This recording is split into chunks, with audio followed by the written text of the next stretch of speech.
Bernd Roti was invited to the Science Museum to have a look around their Illuminating India exhibition. We were welcomed by Shasti Lowton, one of the curators for the exhibition.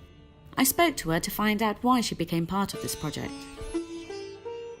It's very rare that a woman of colour, specifically one of Asian heritage, gets to work on a show like this in her museum career, so it was an opportunity I couldn't pass up.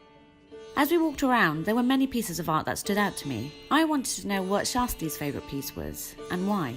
Probably one of my favourite pieces in the exhibition is a really rare photographic album from the Al-Qazi collection that contains the work of Shapur N. Bedwar, who was India's first internationally recognised photographer. And it shows us that from as early as 1890, when the album was created, that art was influencing everyone across the world. There was one photo in particular that stood out to me. I asked Shasti to tell me more about it.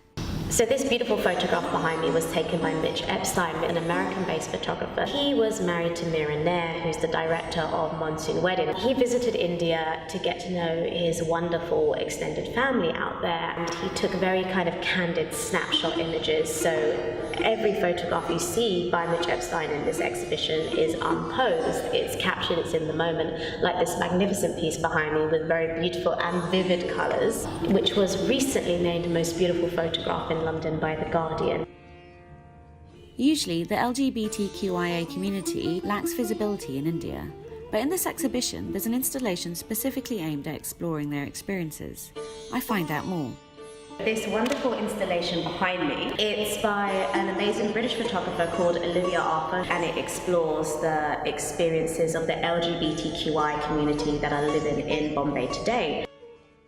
Photographer Vasantha created a series of work, each piece as striking as the next. When he came to hang his pieces, Shasti asked him why he continues to work on this series. It's a big commitment for a photographer to produce a body of work that is actually 7 series long.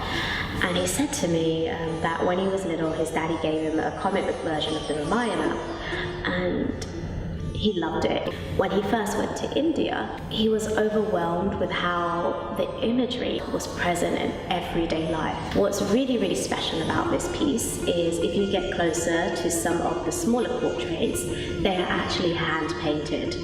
So we end the exhibition, as we started, with hand-painted photography, an artistic medium that still continues today and hopefully will still influence the creators of the future.